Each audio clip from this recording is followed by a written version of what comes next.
Before we jump into this amazing interview with Josh Amaro about the bizarre, some people thought they were extraterrestrial sightings down in Peru over the summer, my buddy Josh Amaro went down there and investigated firsthand, and the story he brought back is absolutely staggering. But before we leap into that, just real quick, if you're looking for a last minute gift for yourself or for a truther family member who would totally get the kind of services that I provide, I am offering 10% off until Christmas for any natal chart for people who are under 40, or Navamsa chart for people who are 40 and over, or for people who want the really deep dive complex package, you can get both natal and Navamsa done. And there's also standard and deep dives for all the packages.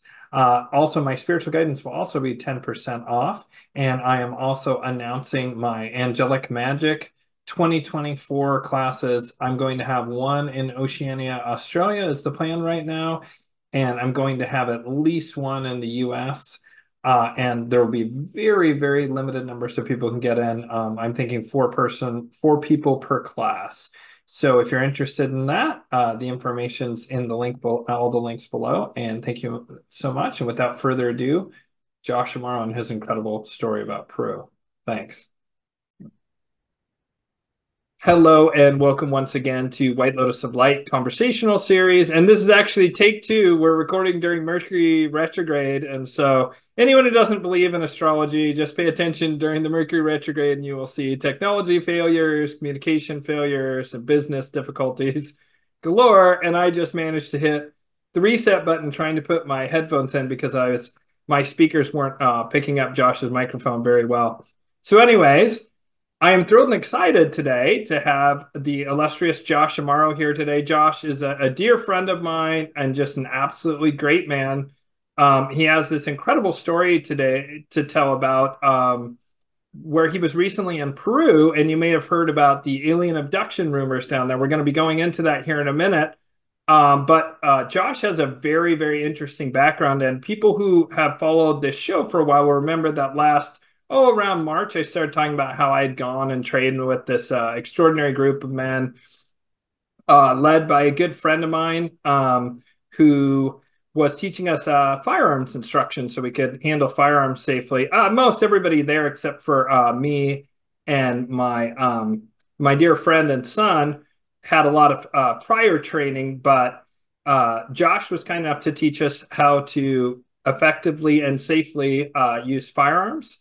And Josh has a quite incredible background. He's trained special forces, special operators, and his primary two areas of expertise, aside from security, and also eventually we will talk about his interest, like me, in UFOs and alien phenomenon.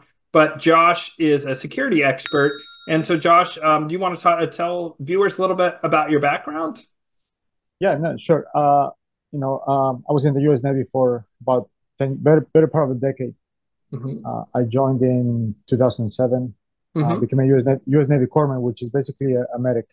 Mm-hmm. My designation was combat medic, and I spent about eight of those years working for naval special warfare.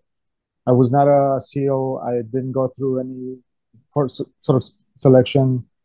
I wasn't a special guy, a cool guy, but I was attached to Naval Special Warfare. I was attached with those guys, and I did get to do a lot of really cool stuff and be around really cool guys and go through a lot of specialized training as a medic. Because of my background in martial arts, I jumped on the bandwagon for Brazilian Jiu-Jitsu back in the early 90s when nobody else was doing that, and so when I joined the Navy, I was almost a black belt already, and the teams they saw that I was proficient in Brazilian Jiu-Jitsu and grappling. I had a black belt in judo. I have a black belt in judo, and so they recruited me for the combatives program and to help out with that. And so that's how I got into Naval Special Warfare and becoming a support guy, support personnel.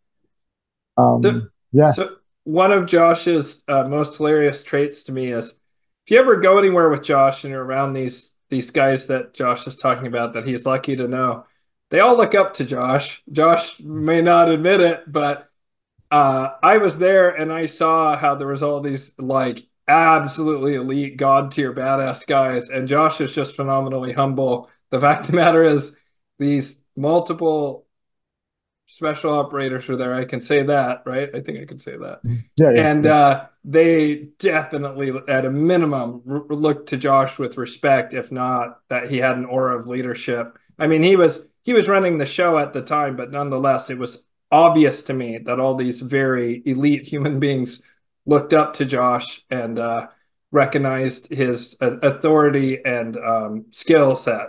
And they were all looking at me like, "Who's this weird white dude we've never seen before is hanging out with Josh, who does Yeah. not look like one of us. Why is he here and why is Josh so nice to him?" They, they they ended up they liked you. Oh, that's Yeah, cool. Yeah, that's yeah. nice to know. I mean, these guys were like, my beard grew a beard and a second set of testicles dropped below my initial testicles Yeah. because there's so much testosterone at this event.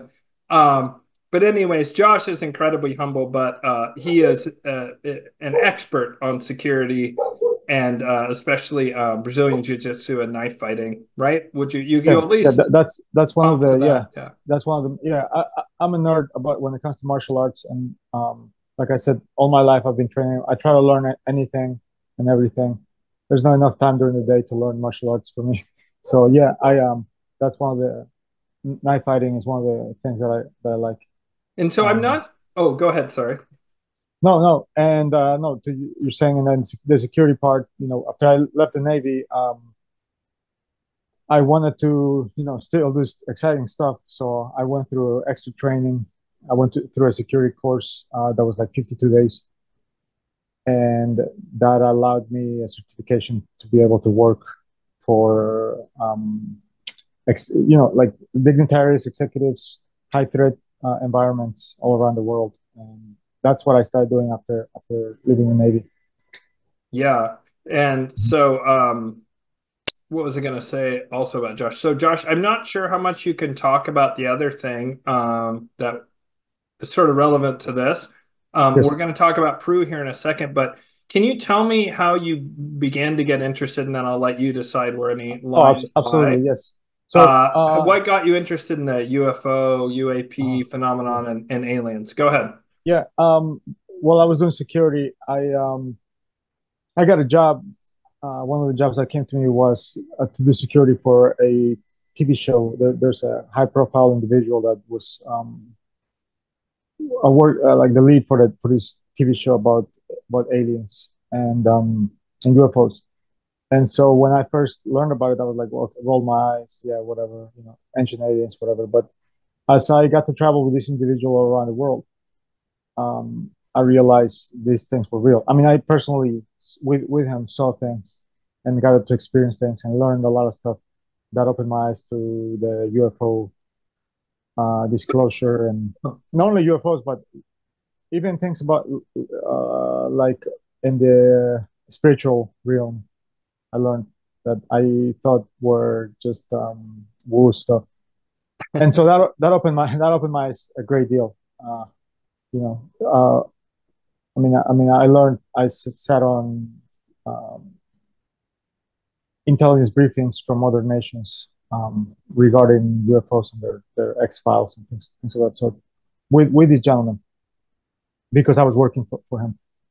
So fast forward, that job stopped. I was with him for a year or two, and that job stopped, and I had the bug, and I wanted to keep finding more stuff. And you met Jeff and Mike, my really good friends. They're also my working partners now.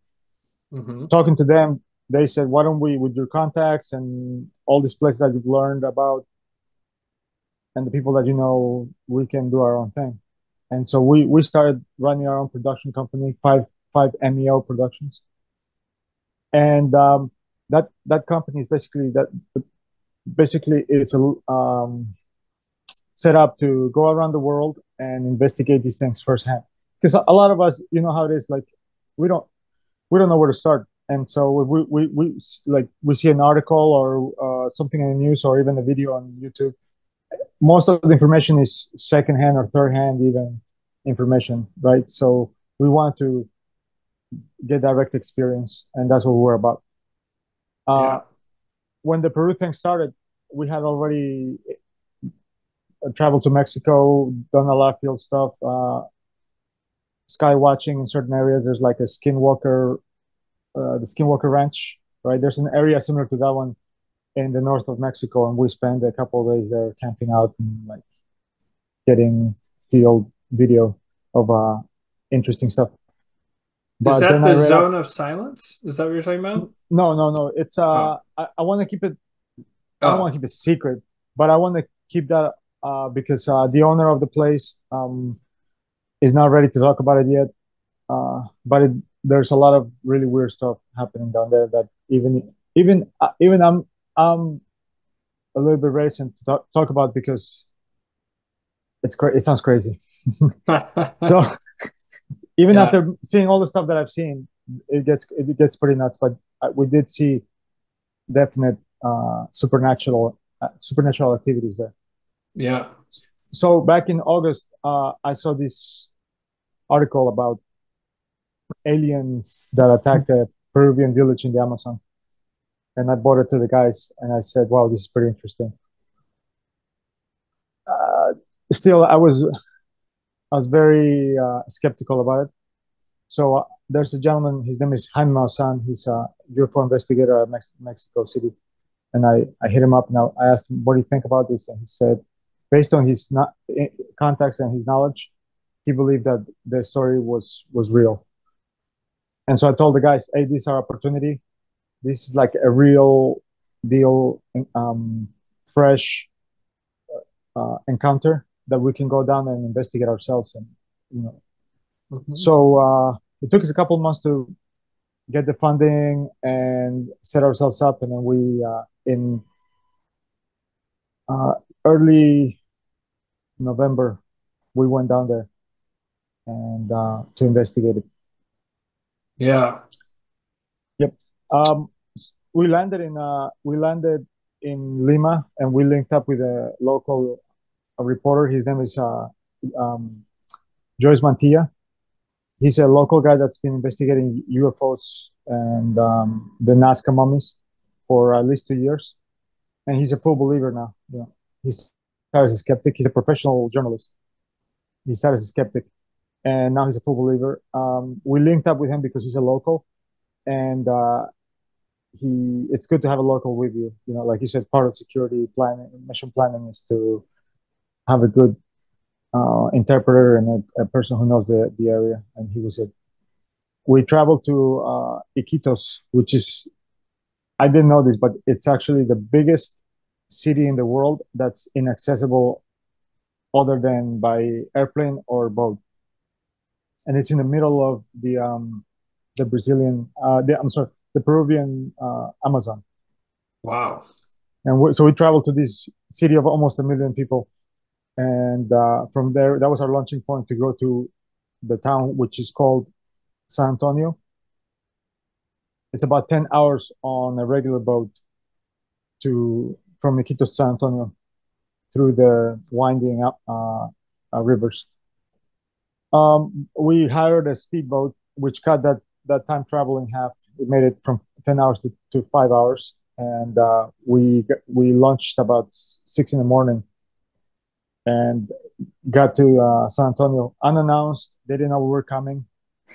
Like the villagers didn't know we were coming. They didn't know that we were planning this trip to interview them and investigate. And so when we arrived to San Antonio, they were very welcoming. We were very cautious too because we didn't know what type of people like would be encountering, um, how civilized they would be, or Mm-hmm. how like enlightened they would be. But Mm-hmm. we couldn't have been more surprised. Even though this town is fairly remote from civilization and almost Mm-hmm. very hard to access, they were really cool people. Some of the most genuine people I've met, and they had just about every like basic need that you need to survive anywhere. They had electricity, They had running water. They had communications like satellite dishes, television. They had regular homes like anybody else. It wasn't they weren't backwards people. It's just a village in the middle of the jungle, but the people have every trapping of modern civilization. Wow, that's Cell wild. phones, cell phones, Hmm. um, internet. That's how they Hmm. communicate out of there for the most part. And they allowed us to. They gave us a lodging. They have they don't have. There's no hotels. There's only 300 people in the village, and so the only place they could lodge us comfortably was in the jail, and they have a jail down there, and so they call it el tambo, which means a container in Spanish, and they lodged us in el tambo, and we were happy because we didn't know how we would be able to recharge our batteries. We only had battery time for our cameras and our computer equipment, our laptops and stuff like that. Just finite battery time. So we were planning like, hey, we gotta do this very quickly, these interviews really quickly, and just leave. But Hmm. they launched us. We had electricity to recharge our batteries, and we started just like almost immediately after we uh, settled down, settled Hmm. in, we were able to start interviewing people, and the story they had was incredible, just incredible. So Bef- anyway, so you go to Peru, and do you want to share the like general outline of the story you heard and then the yes, specifics and what absolutely, yeah, sort of your conclusions were, sort sure of. thing, yeah, Yeah, so go for it. yeah. So we interviewed, like I said, I started interviewing people, but in the first day we interviewed like the biggest personalities in the story. So there's the chief of the village, and there's the Hmm. vice chief. There's also a school teacher, one of the first people that to have an interaction with these beings uh, on the first day. Um, and who else did we interview? Chief on the first day, and that was it. I mean, the interviews were a couple hours long each. Um, and then on the second day, we had a day. Unbeknownst to us, they organized a town hall, and on the second day, on the morning of the second day, we had a town hall, and we got to see every individual in the village out of the 300. For the most part, they would come up and speak their mind about what happened and give a testimony about the thing. So it was like really overwhelming because you had these people crying and being really emotional. Wow. And then at the end, we in, individually spoke to a young woman. I'll talk about it at the end, but there was an attempted kidnapping of her and an attack. Physical, they left physical injuries on her. Mm. But the overall story is this: that on day one, um, these humanoid beings came out of the tree line in the rainforest, and I don't want to say attack, but basically were being very aggressive towards the people. They came down levitating. The people said that they were about 7 feet tall, 2 meters in height. The technology that they used for levitating, flying around, is incredible. A light coming out of the palms of their hands and the bottom of their feet, very almost silent. None of them said anything about hearing them coming. It would always be they would make themselves known just by sight and the light that would come out of them. They would show up usually between the hours of sundown and 4 or 5 in the morning. Didn't come during the working daytimes. And I mean, it was the village was in a state of panic for 2 months straight. These beings would come just about every day for 2 months. They were humanoid. They had some kind of body armor. Sometimes the configuration of the body armor would change. Sometimes they would be head to toe, and sometimes it would be just body armor around the um, the chest, the thoracic area, and maybe around their forearms and their shins. That's what it sometimes. When the villagers, I mean, imagine, right? It doesn't matter where in the world you are. It could be Tokyo, Japan, it could be New York, it could be Amazon jungle. If you saw a humanoid, a 7 foot tall humanoid levitating towards you in an aggressive manner, you're going to react. And that's exactly what they did. They fired on these beings. The first time that it happened, a being came straight towards one of the villagers, and it came within, I think, 3 or 4 feet of the guy. And so he took his shotgun and shot him right in the center mass. And this being went from levitating, dropped to the ground, got himself back up, uninjured, and levitated away. Got away. They usually showed up in pairs of two. And so whenever these beings didn't show up, the villagers said that these little drones, they couldn't tell us shapes. Some people said they were disc-like, but the drones were about 2 feet in size, and they had lights all around them. And so, if the beings didn't show up, the drones showed up, and the drones would be again silent. They made almost no noise, or no noise that they spoke of. And these drones would come by. They weren't aggressive in any manner that they thought would be aggressive, that the villagers said. And they would come in and just inspect the village very silently, flying over the village. Of course, the people are gonna panic and run around and scream and point out the drones. When we got up there, we set up a drone. Almost immediately, almost like from minute one, we asked them for permission to set up a drone, and we had our little DJI drone and boop, sent it up. Almost within less than a minute, like the local bird life started attacking the drone, our drone. Like we have video of these all like 10, 15 birds like flying around the drone and just did not like the drone at all. So I asked the people, when these drones showed up, did the birds attack them? And they said nope. The birds didn't pay any mind to these drones. Hmm. So our drone, the birds definitely did not like. These other drone-like things that were flying by, that were ignored by the local wildlife. The sense in the village was of panic. I mean, people couldn't. I mean, the how people how they make their living in the village is basically fishing, cutting wood to sell, or work in the land planting. I think they plant bananas. And for these 2 months of high alert, they weren't able to make a living. They weren't able to. They could hardly go out hunting or fishing. They couldn't work the land. They had a sense that these beings were coming from a certain direction. So the direction of the part of the village where they kept seeing these beings coming from, the tree line was very close to the village. So what they did is the whole village got together. I mean, old people, men, women, even little kids.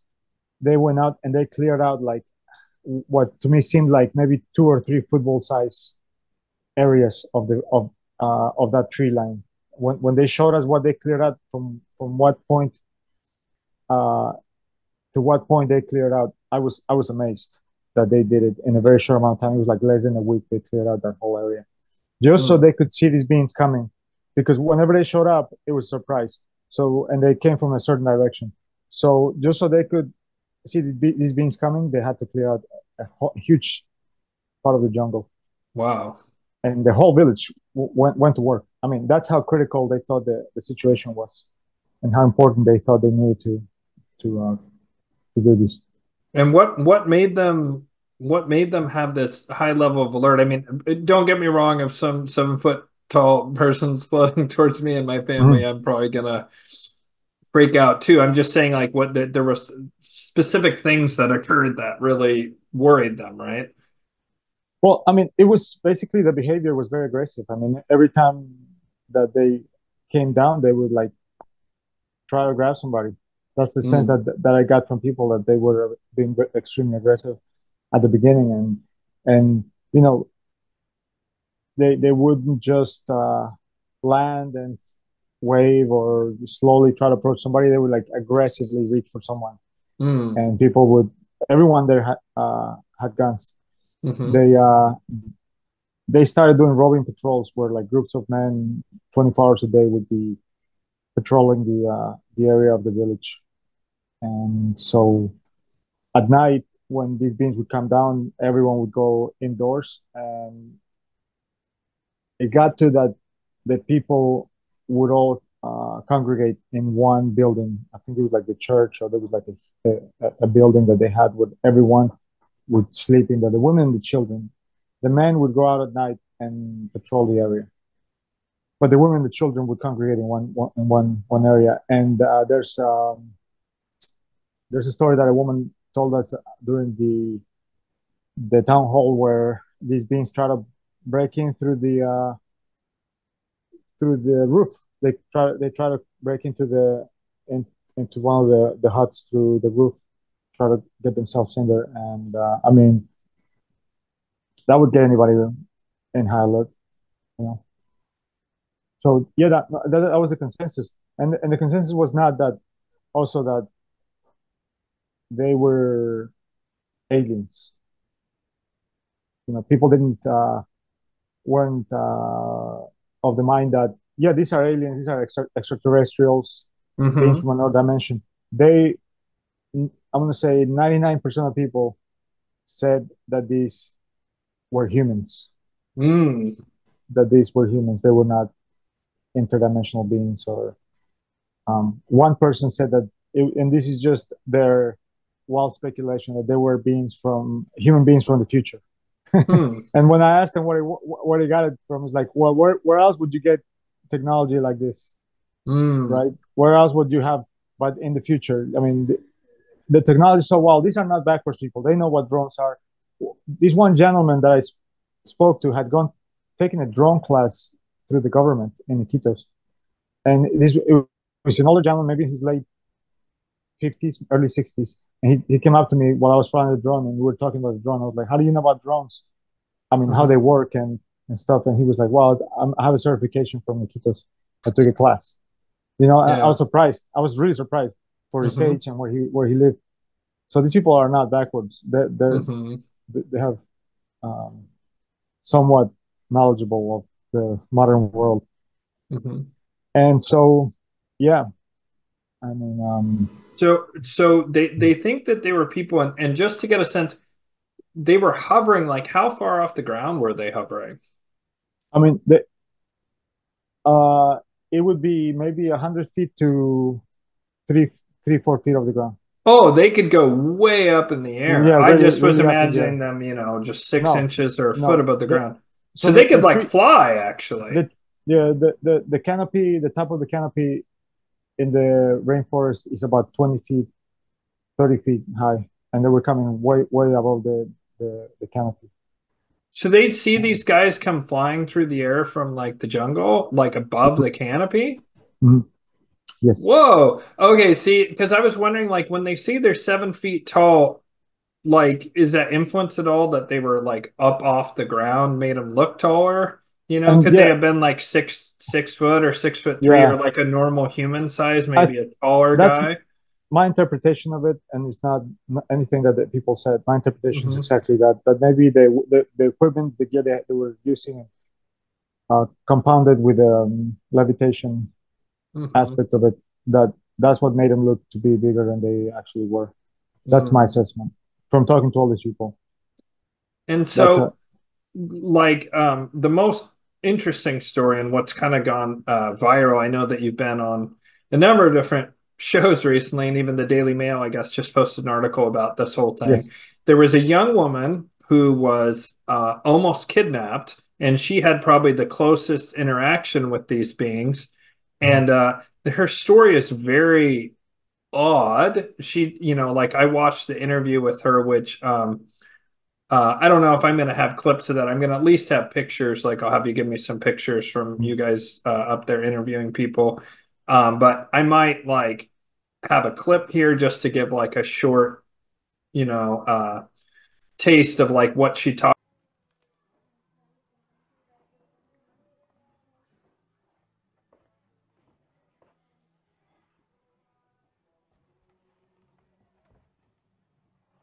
Buenos días. ¿Podrías decirnos tu nombre, por favor? Mi nombre es Talia. ¿Qué edad tienes? Tengo 15 años. ¿Qué grado de escuela vas? Cuarto de secundaria. Cuarto de secundaria.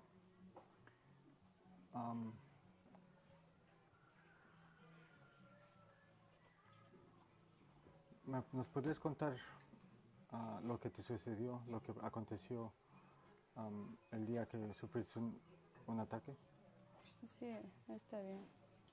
Si es para contarle de eso, está bien. Bueno, les voy a contar lo que a mí me ha sucedido, ¿no? Lo que a mí me ha sucedido es una cosa muy triste, ¿no?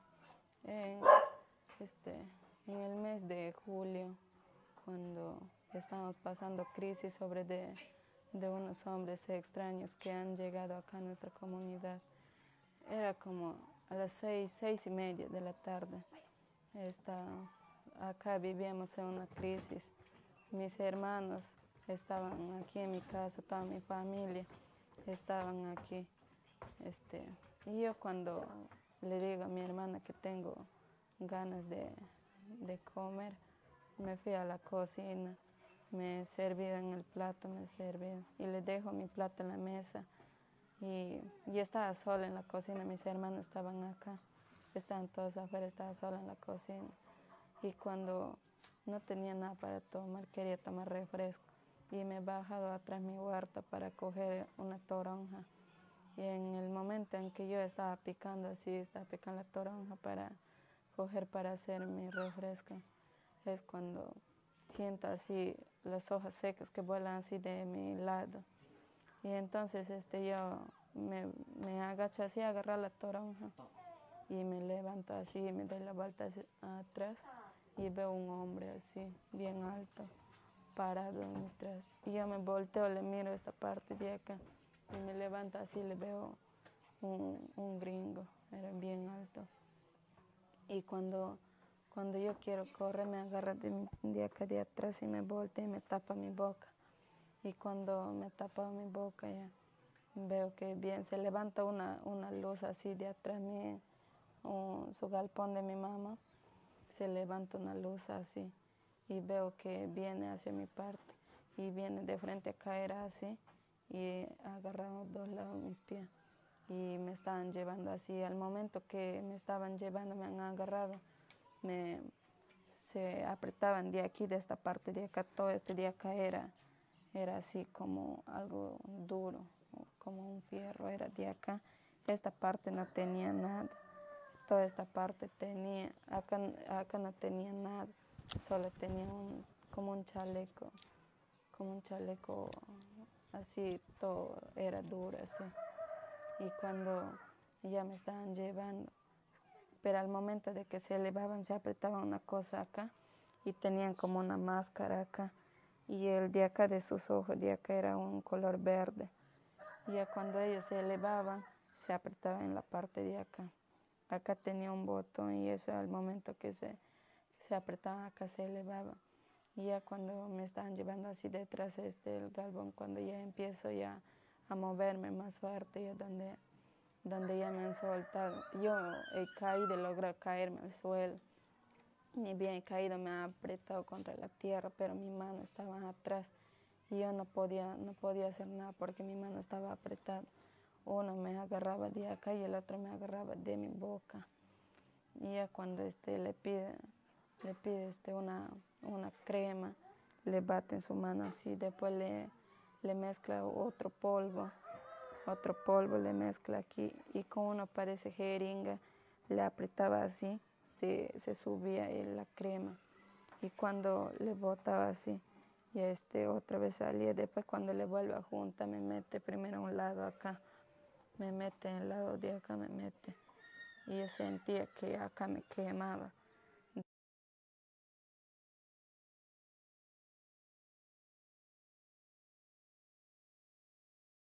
Talked about, but can you summarize her experience? And it's very odd to me, and then I'll get into questions I have based on what I watched. I didn't go super deep because I wanted to have some of this be new information to me so I could be kind of like, whoa. Yeah, It's right okay. along with the viewer. Go ahead. Yeah, sure thing. Yeah, this young lady, her name is Talia. She's almost 15 years old, and yeah, her story is incredible. I used to get emotional looking at editing these videos and watching her retell the story because everyone in the village talked about it. That's like the number one story in the village. I mean, other than these beings levitating, because everything culminated in her attempted kidnapping. I have her interview in my channel on YouTube. It's it's in 4 segments, but we're gonna release the full interview pretty soon. Basically, the way it worked was that as we talked to the people and they told her story, and I had read about her, but again, what you read in the Western newspapers and papers on the North American Europe is it's not the full story. But I knew it was like if it was real, there's some trauma to this. You know, there's a component of trauma in this because of what the newspaper said. So when I spoke to her dad explained, gave us a rundown of what had happened to her, and he said, "Do you want to talk to her?" And my first reaction was like, "I don't think I should talk to her because this is a person who." He showed us also the hospital assessment, the hospital note that she got after she was admitted to the hospital in Iquitos, and it said post-traumatic stress disorder was one of the diagnoses there. I'm lucky enough that my wife, she works with can you repeat that? What was one of the diagnoses? post-traumatic stress Oh, yeah. disorder. Yeah. So I'm lucky enough that my wife, she's a therapist, and one of her specialties is to she works with children who have been victimized and traumatized. And just from me being around her, I know that by asking the wrong questions, you can trigger a lot of these memories into an episode. And I did not want to do that. I didn't want to like traumatize this young woman anymore. But the dad said that it was important for people to know what happened to her. So very tentatively, very cautiously, we approached her, and she had just got back from school. She was still in her school uniform. We sat down on her porch. I asked her if it was okay for her to tell her story. She said it was okay, and we started interviewing her. Basically, the story is this: that well after these beings have started coming and showing up and scaring people, and sometime in the whole thing, I think it was July. So this started in August. So it was during July where her brothers, sisters, cousins, they were all congregating in her house, but they were in the porch. And she was hungry, and it was late afternoon. She went to the kitchen to make herself something to eat. And then she decided to go to her backyard to pick tangerines to make a tangerine water. As she was picking tangerines from this tree, um, she was focused on that, but then she felt like a gush of wind and dry leaves flying around. They didn't hear much other than that. Nothing, no noise that would alert her to anyone coming. And as this happened, she felt a presence, looked up and behind her, and there was this being levitating right behind her. This humanoid being who grabbed her by the mouth, covered her mouth, grabbed her by her the upper part of her body, and as he was restraining her, she saw another being levitate over her and then came to her and grabbed her legs, and they started dragging her away. She was she is almost 15, like I said, but she's on the videos. It's hard to tell, but she's fairly athletic. Fairly athletic lady, young lady who lives in the Amazon rainforest. So she's a tough cookie. So they were trying to manhandle her. She was fighting back, and so they pinned her to the ground. One of these humanoid beings pulled out what she says was a paste or a cream and mixed it with a powder. They mixed it with the powder. Then, while it was in the palm of his hand, he pulled it up with something that looked like a syringe. She doesn't say it was a syringe, but she says it looked very much like a syringe. Pulled out part of this paste, inserted it in her nostril, pushed it in, inserted in the other nostril, pushed it in. At this point, she says it started burning the back of her eyes, and her eyesight started getting blurry. She started feeling woozy or dizzy, and they had her pinned to the ground, and she was still fighting for her life.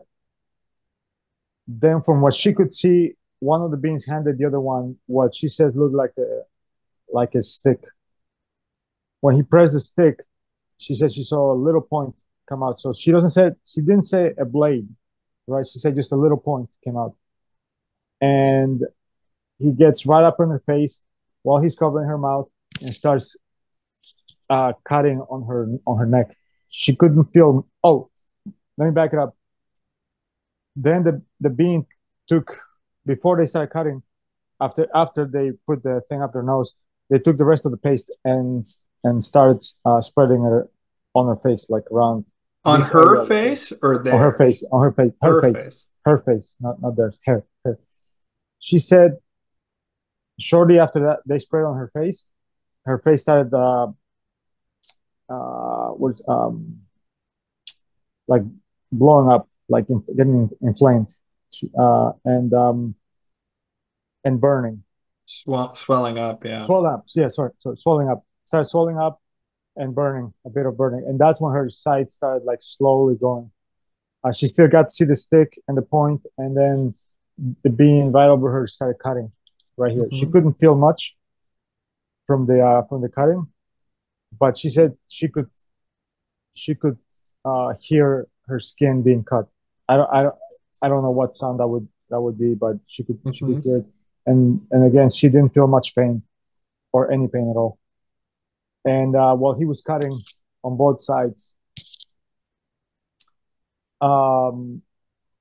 she was able to get one hand free because the other being had her hands trying to pin it to the ground. She was able to get one hand free and started pushing up on the other being's face as he was trying to cut on her. As she was pushing on his face, it was a visor. She got underneath the jawline and was able to release the visor where the visor came up a little bit. And as the visor came up a little bit, the being let go of her mouth so he could like set it back down. And as he was doing that, she let out a scream. She let out a scream that was heard by her family on the porch, which was maybe, I'm going to say, 40, 50 feet away. And but there were people already in patrols and they were already in high alert. So she said her family heard it and people patrolling heard it, and everybody converged on her location within like seconds. Everybody was running towards that location. As she let out a scream, before that happened, she said that the two beings were communicating with each other. And one being spoke Spanish, perfect Spanish like a Peruvian, and the other one spoke Spanish, broken Spanish like an American. Right? And so between the two guys, they were communicating. And as the people were running in that direction, the Peruvian guy was like, I don't want to say he's Peruvian, he spoke Spanish like a Peruvian. The guy that spoke Spanish like a Peruvian, perfect Spanish, was like, I'm out of here, because she had already alerted everybody and he took off. The guy that spoke Spanish like an American was still trying to drag her away, take her with him by the hair, until her brother-in-law showed up with a shotgun. He saw that the brother-in-law was coming and took off, let her go and took off. She lost consciousness shortly after that. They got her on the boat and took her to the hospital in Iquitos, and And she so didn't she regain. had cuts. She had Yes, cuts on her neck. Oh wow. yeah, she had a very clean scars on her on both sides of her neck, right up from about here to here, on both sides, and she didn't regain consciousness for about, I think it was like 2 or 3 days that she regained consciousness, and she wasn't able to speak for 7 days after regaining consciousness. She didn't say what she was. I don't know. I'm not a doctor or um, a Yeah. psychiatrist, psychologist, therapist, something like that. I don't know what was wrong with her, but Yeah. apparently Wow. she was not able to. She wasn't able to talk for 3 days. She still had residual physical um, things that happened to her as a result of what they did, whatever they put on her face and upper nose. She gets nosebleeds.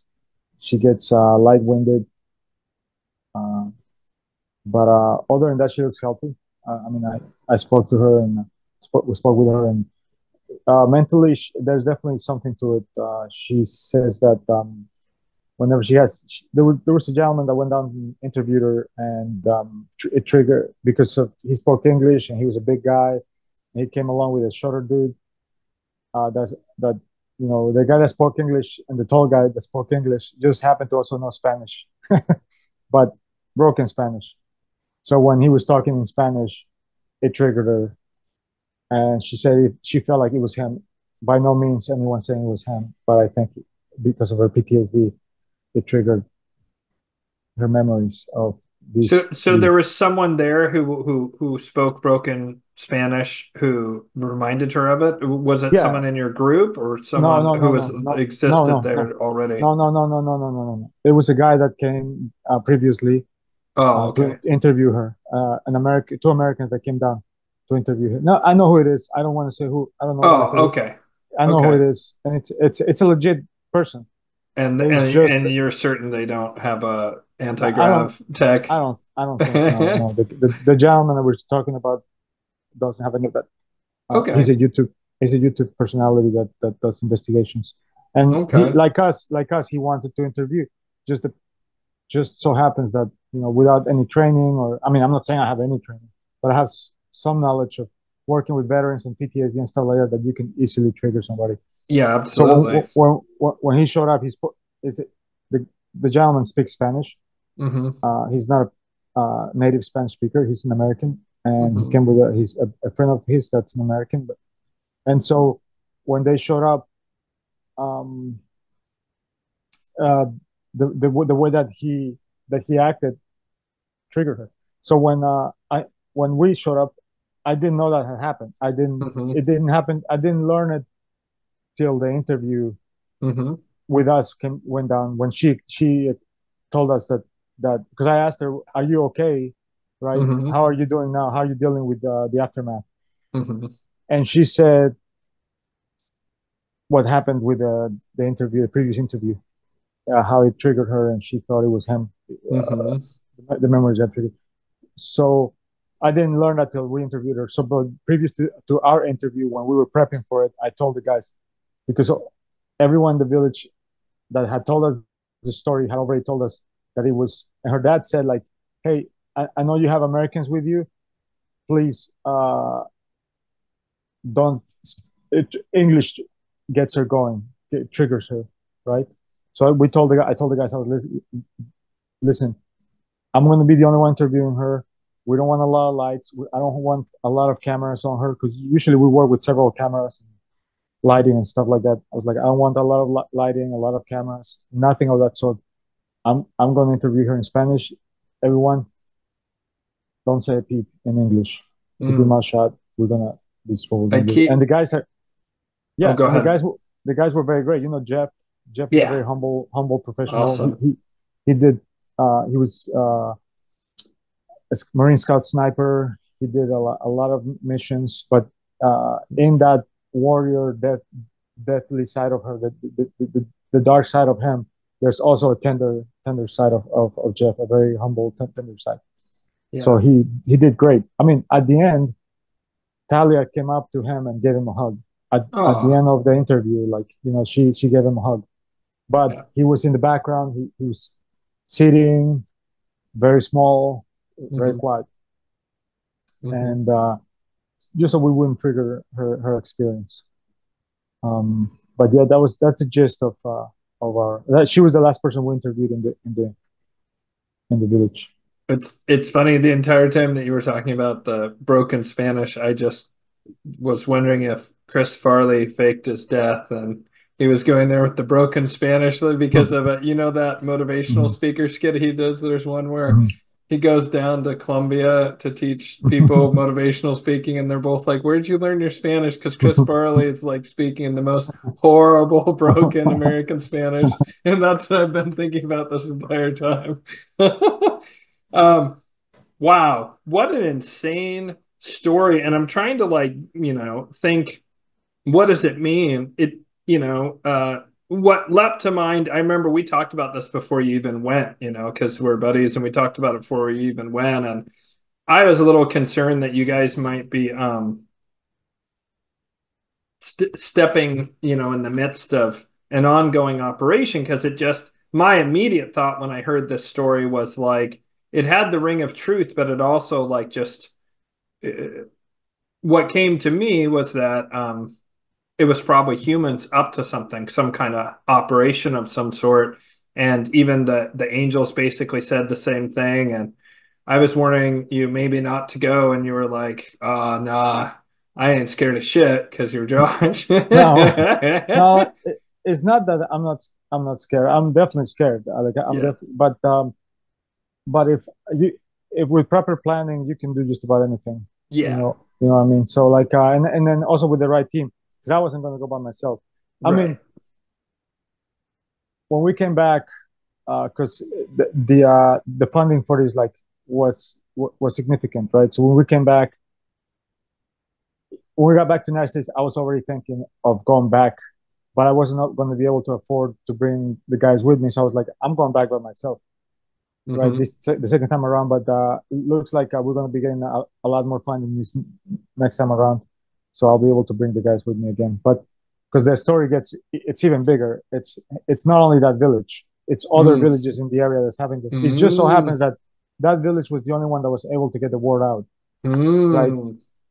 And so, like, there's a side where people say, like, for instance, like even I'm grateful to Daily Mail for picking up our story, but there's we need to talk to them further because a lot of these things are still on their article with our videos, still not accurate, you know. And we'll gladly link up with them again and try to straighten up a lot of the facts.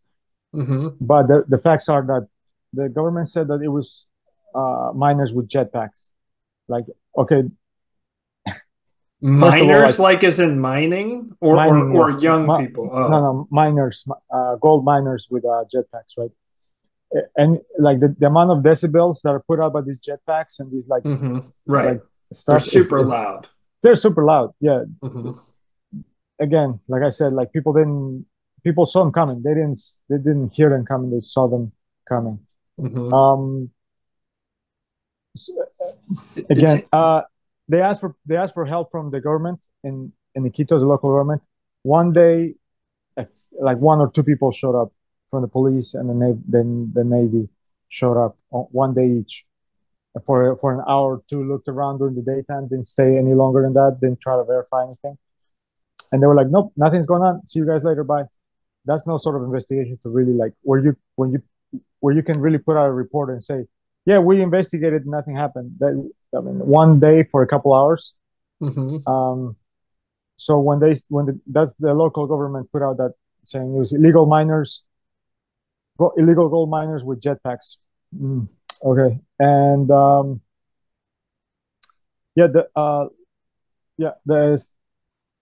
the story about the government investigating it's a little bit bogus in my opinion. So then that leads me to the conclusion that the government is doing one of two things there. Either they're just trying to, get people not to panic anymore and trying to write it off. Classic, oh, people just saw swamp gas kind of stuff like used to happen in the 50s in the US with these kind of things. Or the government knows what's happening and wants to quiet it up and come Hmm. up with a bullshit excuse. I mean, it really does sound like it's got to be one of those two things.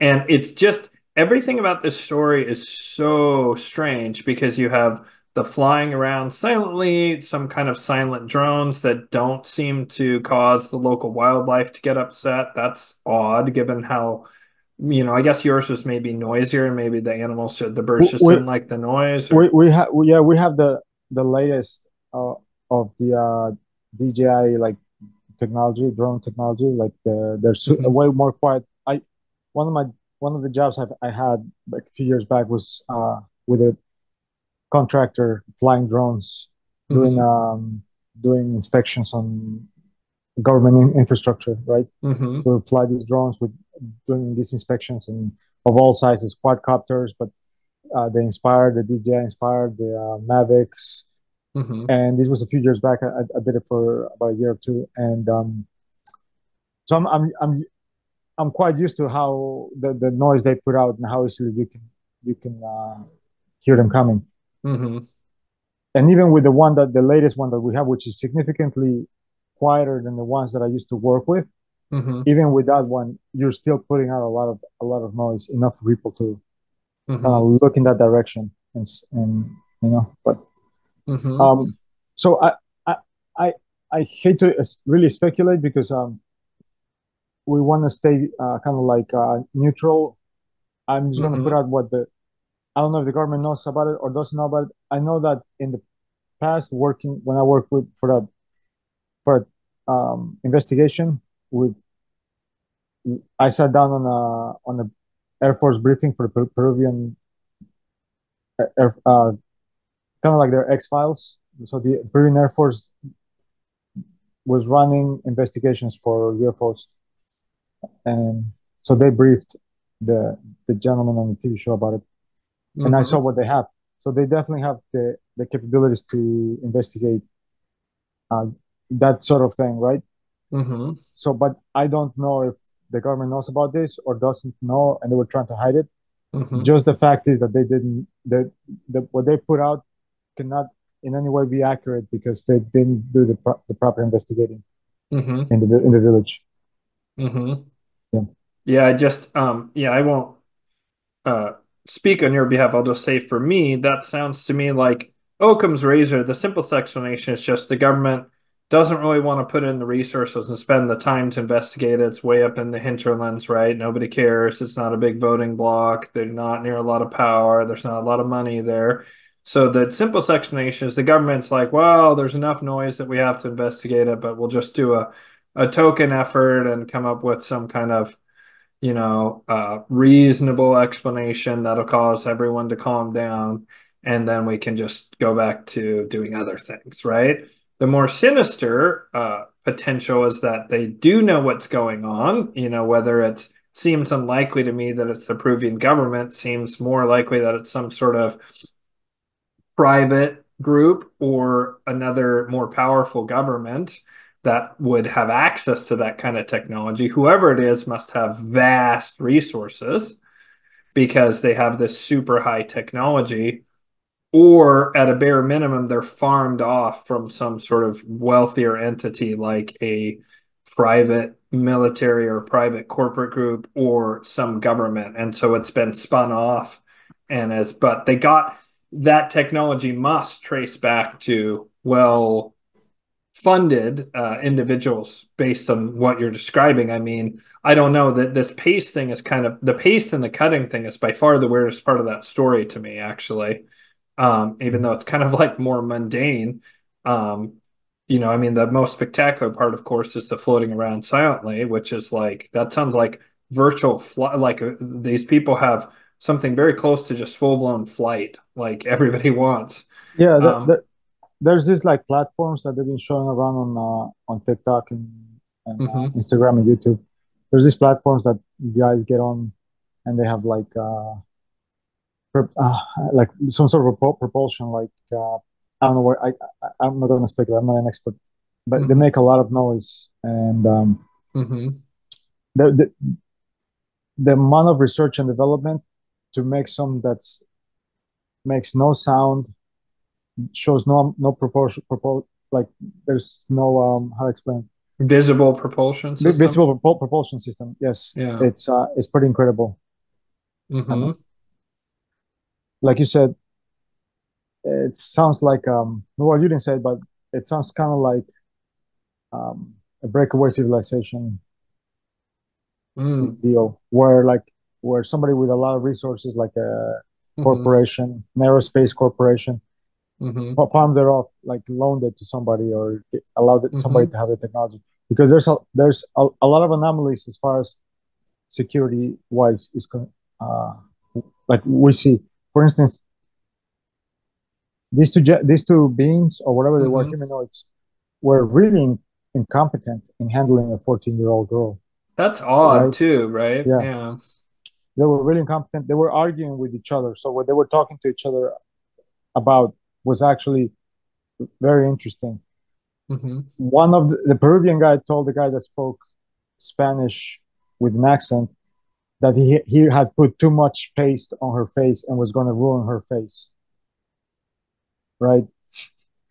So there wasn't a level of competence where when two people are working with each other and they have a lot of time working with each other and have trained in whatever skill they're used to doing, it's almost seamless.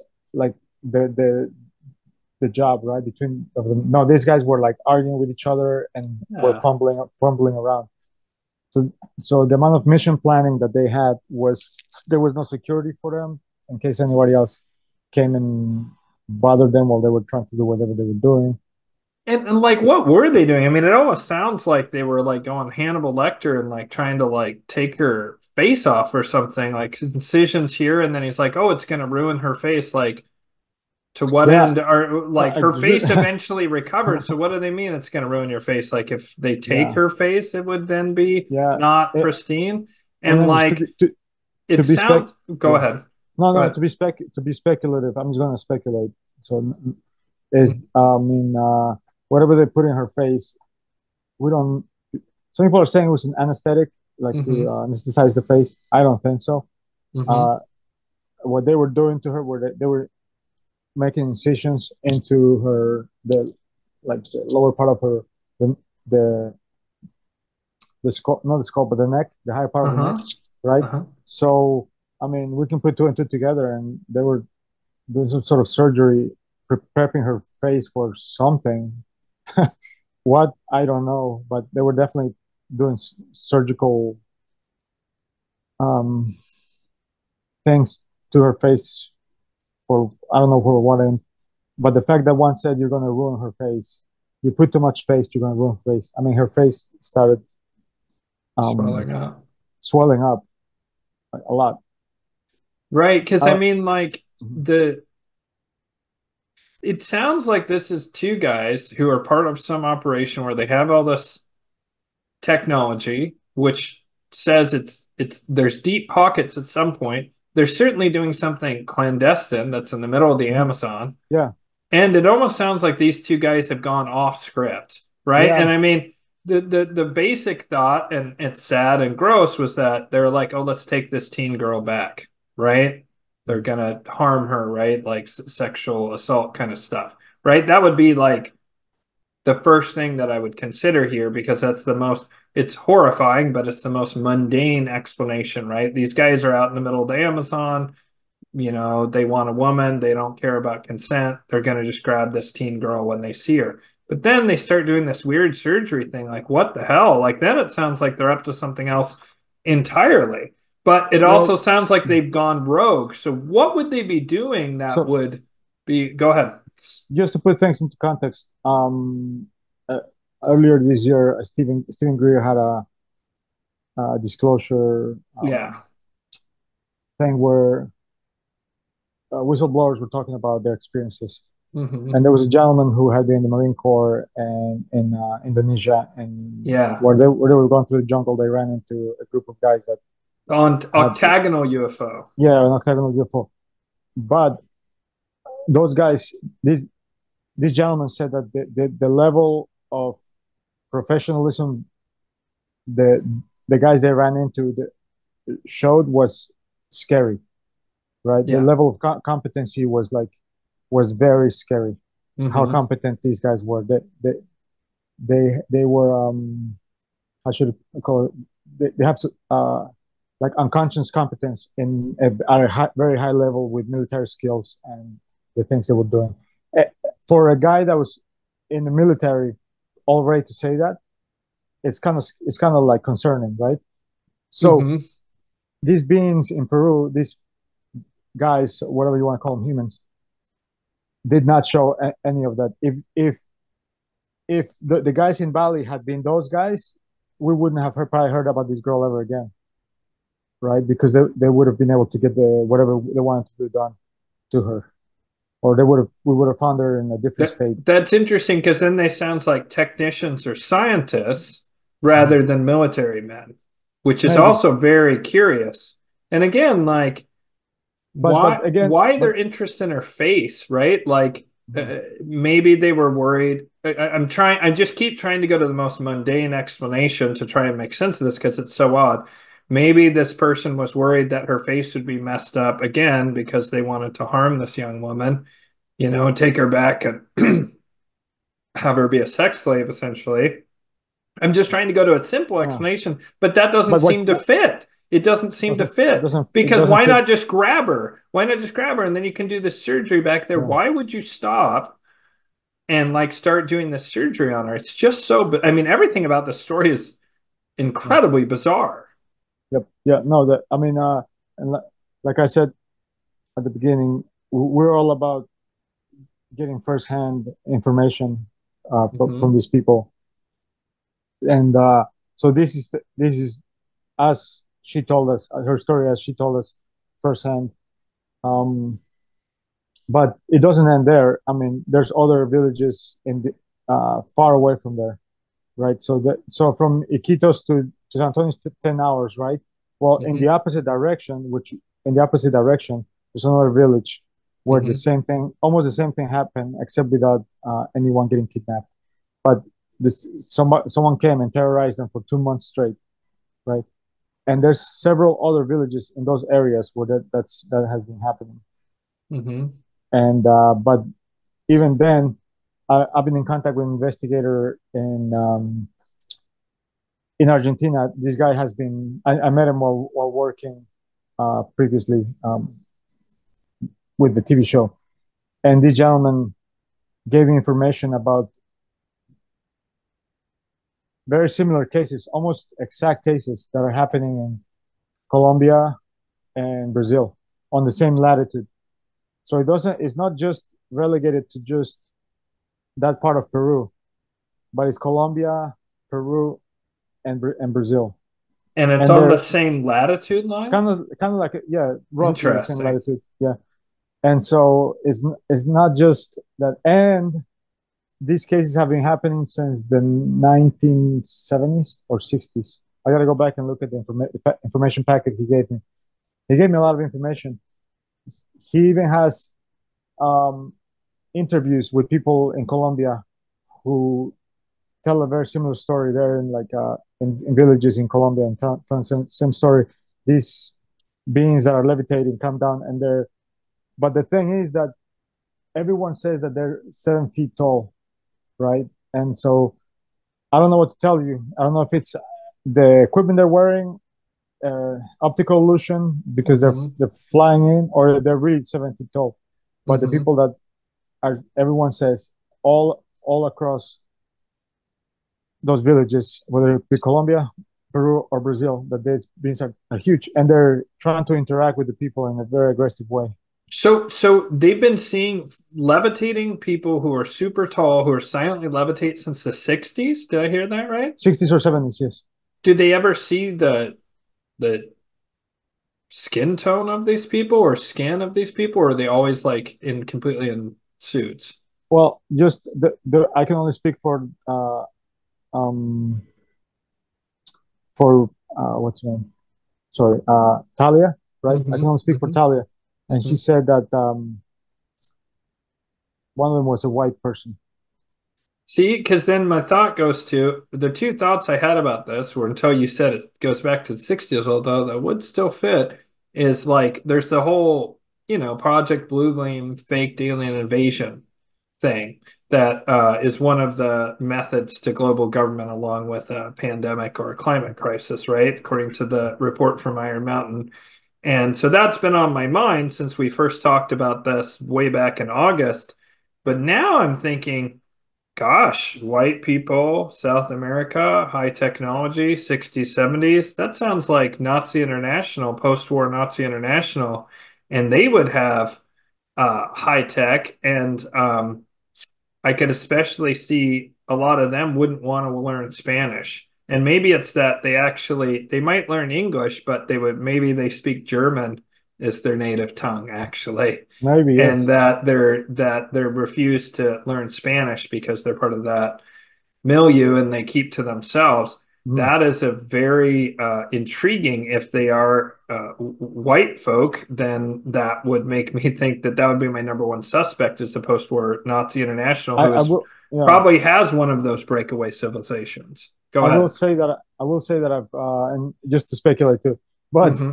I have been to areas in Brazil and Argentina where um, it's almost like you're in Europe or like you're in Bavaria or Switzerland or something like that. You like Argentina. yeah, in Argentina, but also Brazil.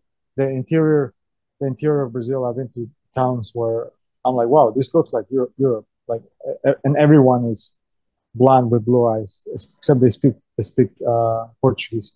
There's some But places that have a ton of twins because yeah, the boys from Joseph Brazil. Mengele. Joseph Mengele went there afterwards. He was one of the people who made the many, many, many infamous, notorious Nazis who made it to South America. Mengele seems to be one of them. More importantly, Bormann made it down there, and Bormann was the mastermind of the Nazis. He created a parallel high command underneath the high command to where he was Hitler's personal secretary. And so all information and decision making went through him as like the funnel. And then he set up a similar thing under Himmler and under Goebbels and under Goring, and all of them reported to him. And when he became Hitler's private secretary, suddenly the Nazis were like this incredibly well-oiled machine because this guy was like a, 200 IQ when it came to organization. And he figured out in like 42 or 43 that Germany was going to lose. And he started moving money and personnel and equipment out of the country way back in like early 43. And one of the main places they moved it to was to Argentina. And there's a whole long thing. And I know that you need to go here in a second, No, brother. no, no. So Yeah. I'm going to have you back for sure, especially after your further investigations. So you do. Oh, go ahead, I please. was just going to say, let me pause you just for a second. Something I forgot to say at the beginning is that Josh and I met through this incredibly serendipitous means of where I was shown a vision by the Virtues, which is a choir of angels dedicated to prophecy and healing. And they showed me a very specific symbol. And then about 10 days, and they said, this is going to come up in a big way for you. And about 10 days later, I had this weird text exchange with a random individual. It's a mutual friend of Josh and ours. I think I can just say Al's Yeah. name. Oh, yeah. Yeah, our mutual friend Al, who's a jujitsu buddy of Josh's, said you've got to meet. He said I want to take angelic magic classes from you, and you got to meet this friend of mine. And I actually did an angelic magic class for Josh, Jeff, Mike, and then another gentleman, and that's how Josh and I initially met was through this insane serendipitous thing. So I just wanted to throw that out Yeah. there real quick because I meant to say that earlier. And so yeah, and I think Josh didn't you find that that was pretty like eye-opening and a bit of a change Yeah, moment in your life? Yeah. because one of the people that I had met in the government told me that the magic was an actual real thing. It was like a real it's a technology for consciousness, Yep. and Exactly. basically it can. So he talked about King Solomon and Angelic Magick. And so I was telling the guys, Jeff and Mike, about it, and another friend about it. And but when I was telling them about it, they were like really interested in it. But halfway through, I was like, man, I'm just parroting stuff. I'm not one to want to parrot anything. Mm-hmm. That's why we started 5MEO Productions. I wanted to like just get firsthand. And so I talking to Al, I don't know how like it came up. I was like, like I'm interested in learning angelic Solomonic magic, at least to like be able to tell people what it is, not even to practice, but just to at least like have some knowledge, because this other person told me about it, and I'm just regurgitating things. And when after learning from you, I was blown away. I was like, wow, this is life changing. So thank you for Oh yeah, of course. sharing that with us. Yeah, of course. Well, I just thought it was it's nice to have that feedback from Josh, but Josh is a very practical person. He's very detail oriented and very practical, but he found it to work. And like, didn't you say even like your father or the other people that you'd Oh shared it with yeah, like had a huge well, go yeah, ahead. no, yeah, everyone had had a big impact on everyone. So yeah, like our buddy George. I mean, out of everyone, I compare it to like working out. Like Mm-hmm. someone who's like genetically just like gifted, like works out, Mm-hmm. and they're like, I don't see any change in it. And then you hit a Mm-hmm. really skinny guy, and which is funny because George is not a little guy, but I'm just saying No. like spiritually he had some problems, Uh-huh. and he's the one that saw the biggest change in his life. Hmm. He's had some. It's like anything, like if you don't up your game, you can plateau. So you gotta like the challenges can come. So Mm-hmm. he's had some challenges lately, but immediately for a long time he was just like, "Oh my God, I see the change." And then I told my dad about it, and he was immediately interested. And I just told him about the book, and he went and got it without me like even telling him what the book was. And he bought the right book and he started reading it. And I was like, no, you should like wait till somebody like, and he just read the book and started doing stuff. Mm-hmm. And he also saw a huge change in his life. Everybody says that it's not only what do you, it's not only practice to get the things you want, it's actually to change you as a person to become a better person. And Yeah. I've never thought about magic being that. Yeah. So angelic Mhm. magic is Mhm. invocation, interchange, Yes. and demonic magic is avocation or outer change. With angelic magic, you're trying to change yourself to bring yourself in alignment with sort of the things that you want to bring to you. I just wanted to say that because I wanted to talk about how Josh and I met and that um, we both have how we have this crossover interest. So I didn't mean for it to derail Oh for a no. super long time. I No. just wanted to put that in there because um, it's nice for people to hear from someone other than me about that angelic magic and the impact it has, and also that people in government who say they use the darker magic, they use the Yeah. demonic magic, and we can't go into too much detail on that, but in addition to being a woo-woo investigator, which I'm obviously way on board with that, you also do high-level security, like elite VIP security, but you also do you do firearms trainings, right? For folks like I took your class and it was amazing, and I learned an incredible amount in a very short period of time. And that's something that you offer to people, and that's a service that you can offer. Is that something that you're publicly offering? Yeah, yes, we do like you said, private security Mm-hmm. for VIPs, and Mm-hmm. we offer training to civilians, especially Mm-hmm. nowadays. Things are getting. Mm-hmm. I mean, I think it could be optics, but also there's something in the air where like things are getting a little crazy, and I Yeah. do believe that people should learn how to like identify threats and learn how to defend themselves from threats, and that's what we Mm-hmm. offer to anyone that wants to learn this for self-defense. You know, Yeah. we've had the people, like you said, uh, like I said, our instructors have a lot of experience Mm-hmm. in real world situations, and yeah, we're happy to train whoever wants to come and learn from us. Yeah, so I will have all of Josh's information down below, including his YouTube channel where you can see the raw video. I may or may not have included it in the midst of this, but I'm definitely gonna have had pictures up that'll have Josh send me. And so, Josh, are there any closing thoughts on this, or anything you want to add before we wrap up here? Uh, Only that we're a small operation. I know Hmm.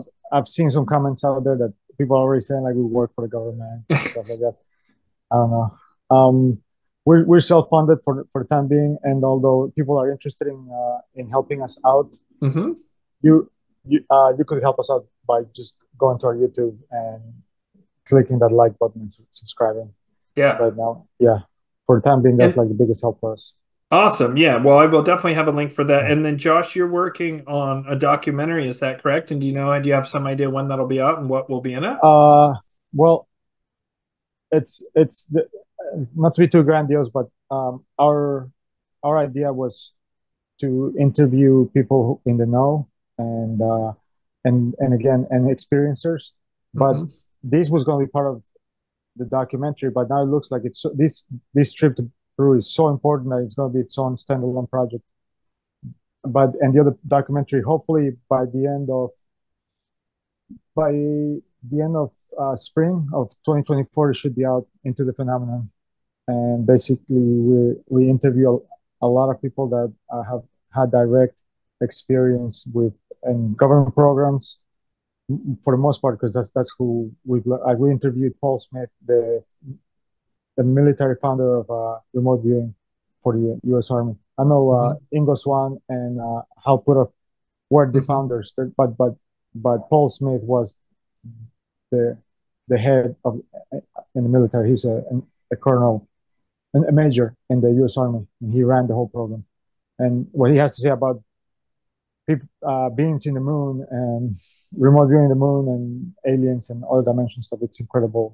His interview is amazing. And then we also interviewed for the documentary Robert Salas. And Robert Salas, his story doesn't is not only relegated to what he saw in that missile silo um, when he was manning a missile silo, right? And the UFO came down and shot up all his missiles and stuff. They actually came to his house and abducted him from his house later on, and him and his wife. Whoa. And his wife is an incredible lady, yes. So Wow. classic UFO abduction, coming through the walls and picking him up and taking him out into a spaceship and running medical stuff. Um, yeah, his interview is incredible. We went to, like I said, to Mexico and Jaime Maussan. It's out in the open now, but he has UFO relics, right? And but that he showed us, but these fears that are incredible. But then he was like, "Turn off your cameras," and he pulled out a piece of the Roswell crash that somebody had stolen from Roswell, had it for many years, gave it to a reporter in the United States, and that reporter went to Mexico and gave it to Hannah because that she didn't know what to do with it. They've tested it, and it has nano carbon nanotubes, which I looked it up, and for when they got it in the 90s, even now it's incredibly hard to make even a small piece of carbon nanotubes tubules. Hmm. Back then would have been impossible. Hmm. And this thing, I would picked it up and it looks like a lattice with hinges, and I was like, this looks mundane. And when you look at it, it looks a certain weight. When you pick it up, it's has almost no weight. It has a weight to it, but it's just so light. And yeah, so his interview is it's pretty incredible, and the stuff with the Nazca mummies, it should be in the documentary. Wow. But it's yeah, it's gonna be crazy a crazy documentary. Fantastic. Oh, I super look forward to that. So, well, thanks for watching this long, folks. And if you got this far, please hit like and subscribe. And I'm definitely going to have Josh back on again to follow up on some of the stuff. And certainly when his documentary comes out. Josh, thank you so much, brother. Super For sure. appreciate Thank you. you. Yeah. Thank you. It Thanks was a so pleasure. much. Okay. Yeah. All right. We'll see you next time. See you next time.